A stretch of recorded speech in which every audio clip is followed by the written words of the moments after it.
Isang magandang araw sa inyo mga ka-RTL at mga kamanok.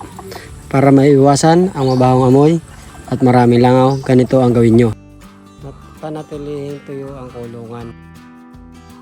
Dahil pagbasa ang ipot ay mas mabilis bumaho. Maaari kayong gumamit ng ipanampalay o kusot. Pwede rin yung abo, ang pinag-ulingan ng palay. Ganito yung gamit ko sa aking maliit na manukan. Para mapanatiling malinis, walang langaw at hindi mabahong amoy, kailangan naglilinis ka every 3 days o 2 days, or kung gusto mo 1 linggo.